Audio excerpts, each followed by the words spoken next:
¿Qué tal amigos? ¿Cómo están? Muy buenas noches. Me da mucho gusto saludarlos. Soy Ricardo García Santander. Bienvenidos a un nuevo programa de Desafíos. Hoy tendremos la oportunidad de conocer una interesante perspectiva a través de una conferencia que daba hace algunos días en la ciudad de Guatemala el conferencista internacional, analista económico de CNN, entre otras tantas cosas que hace este personaje destacado, nacido en Guatemala. Nos referimos a Isaac Cohen. Con él vamos a conocer algunos aspectos relevantes de la economía latinoamericana, cuáles son las perspectivas, los escenarios que se pueden presentar para este año 2014 y comenzábamos justamente en este interesante ejercicio donde participaban muchos analistas y muchos empresarios locales, conociendo la realidad de la economía de Estados Unidos, que va recuperándose poco a poco, la incidencia que esto puede tener, por supuesto, para las economías latinoamericanas, sobre todo las de Centroamérica, que tienen gran dependencia por la relación comercial que tienen con Estados Unidos. Así que aquí la primera parte de la conferencia de Isaac Cohen en Guatemala. Una de las razones por las cuales me da mucho gusto estar aquí es porque estoy en casa. Debo decirles que nunca me sentí en casa en la capital de Guatemala, porque yo soy de Mazatenango. Y a nosotros los provincianos nos cuesta mucho acostumbrarnos a la gran ciudad, ¿no? De manera que, pero de todas maneras me siento en casa. O sea, a pesar de eso, voy a tratar de hacer lo siguiente hoy. Voy a hacer un panorama, una visión panorámica sobre la evolución de la economía mundial, centrándome particularmente en la evolución en Estados Unidos por la importancia que tiene pues para el futuro de las economías de Centroamérica. Voy a mirar a América Latina para ver cómo se va a comportar América Latina, insertar a Centroamérica ahí y quizá terminar señalando dos acontecimientos profundos en donde hay cambios importantes en la economía internacional que tenemos que tener en cuenta. Yo creo que son dos eventos de una magnitud impresionante que los voy a mencionar hacia el final. Y voy a terminar con una lámina sobre los indicadores sociales de Guatemala, indicadores económicos también, señalando algunos puntos que me parecen que vale la pena mencionar. Comienzo entonces con el panorama económico mundial. Según el Fondo Monetario, el último panorama económico mundial del fondo revela que, a diferencia de lo que estaba pasando, las economías avanzadas están empezando a crecer y las economías emergentes están empezando a decrecer. Estaba al revés. Antes eran las economías emergentes las que estaban creciendo y las economías avanzadas estaban en crisis profunda. Y esto en gran parte se debe al hecho de que China se está desacelerando. Y las economías de mercado emergente pues estaban muy vinculadas a China, sobre todo por el gran apetito que China tiene por materias primas en su evolución. Y eso está impactando a América del Sur sobre todo, y lo voy a mencionar adelante. Pero ese es el panorama. Hay dos factores que están influyendo considerablemente. Mencioné el crecimiento en China, pero también estamos a la expectativa del cambio en la política monetaria en Estados Unidos, que ya comenzó, y que con el cambio de timonel en la Reserva Federal vamos a empezar a ver con mucho mayor intensidad. La banquera más poderosa del mundo va a ser una mujer a partir del día 1 de febrero. Nos tenemos que preparar para eso, de manera que Europa, ya lo dijo, ya se dijo aquí, Europa va a crecer moderadamente. Tenemos la esperanza de que crezca un poco más porque Centroamérica tiene su tratado de libre comercio listo para empezar a comerciar intensamente con Europa. Y si hubiera un repunte en Europa, seguramente va a repercutir positivamente sobre Centroamérica. Japón, por supuesto, finalmente, después de una década perdida de desarrollo con deflación, y ustedes más o menos conocen esa situación, está principiando a recuperarse vigorosamente. Ese es más o menos el panorama. Esta es la gráfica básica. La primera acá es China, las economías asiáticas, América Latina creciendo relativamente razonablemente, pero menos de 3% en promedio. Centroamérica no. Centroamérica está creciendo por encima del promedio. México, con una caída impresionante en el año 2013, que sorprendió a todo el mundo, 1,2% de crecimiento en México. Es difícil de explicar por qué, pero cayó, y Brasil, por supuesto, cayó también, como Argentina también.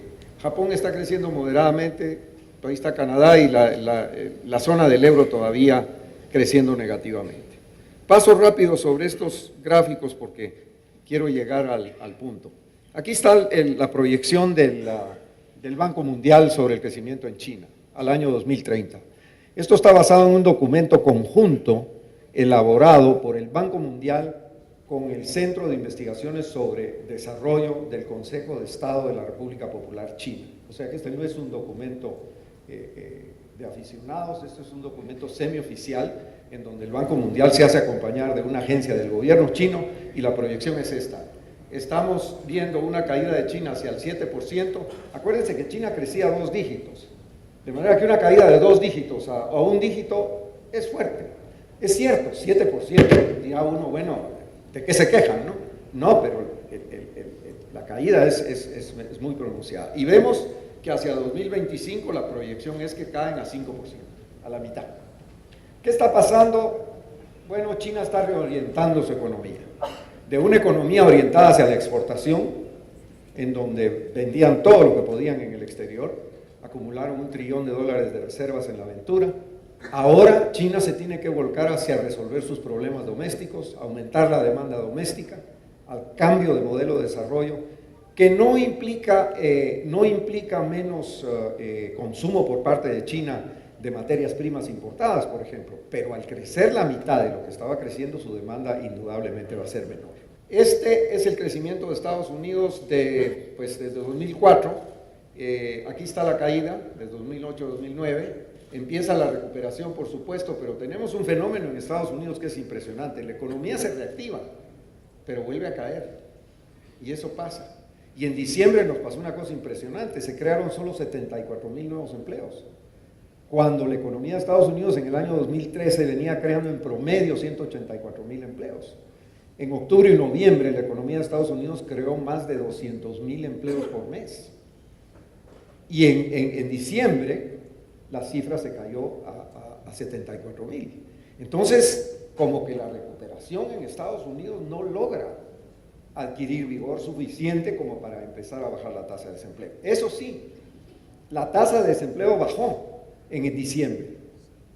Bajó impresionantemente de 7 a 6,7%. Estas son las últimas cifras que hay disponibles. Y lo que es interesante es por qué. Lo que pasó es que había menos personas buscando trabajo. Muchas más personas pues se regresaron a la escuela, otras personas decidieron ya renunciar a buscar trabajo y la mano dio, el porcentaje de estadounidenses participando en la fuerza de trabajo se está haciendo cada vez más pequeño. Perdón, tengo una lámina sobre eso y se las voy a mostrar, pero el patrón de crecimiento de Estados Unidos en este caso es ese. Despega por ahí, despega más o menos en invierno y por ahí en primavera y verano se empieza a deslizar de nuevo. Entonces, la expectativa es de que en algún momento Estados Unidos empiece una recuperación más fuerte, ¿no? Estas son las proyecciones de crecimiento para Estados Unidos, paso muy rápido, digamos 2013 es 1,6, 2014 se dice 2,6. Lo que es interesante es la inflación. La inflación en Estados Unidos está muy subyugada, inclusive está por debajo de la meta del Banco Central. La Reserva Federal en Estados Unidos, la meta de inflación es 2%, y miren, 1,5, 1,4. Eso quiere decir que la demanda todavía no despega. Debo decirles que la Reserva Federal lo ha dicho muy claramente, la política fiscal en Estados Unidos consistente en bajar el gasto del gobierno federal y aumentar los impuestos ha disminuido y ha frenado el crecimiento en Estados Unidos. Hay un cálculo de la Oficina de Presupuesto del Congreso que dice que si no se hubieran adoptado esas medidas de restricción de gasto y no se hubieran aumentado los impuestos como se hizo, la economía de Estados Unidos estuviera creciendo 4%. Y este es un estudio de una oficina bipartidista, que no tiene ningún interés bipartidista en este debate. Pero en fin, esos son los factores que están frenando la reactivación en Estados Unidos. Y el sector de la vivienda, que no se recupera, me impresionó mucho el panel de vivienda y la perspectiva positiva que hubo esta tarde.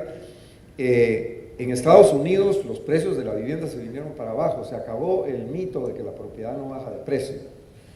Eso se terminó. Y por otra parte, estamos claros de que cuando hay una caída de los precios de la vivienda como la que hubo en Estados Unidos, el periodo de recuperación es de 8 años. Hacemos la primera pausa en Desafíos y en instante tenemos más de esta interesante conferencia sobre la realidad económica, no solamente de Latinoamérica, sino también la perspectiva de algunos otros lugares del mundo.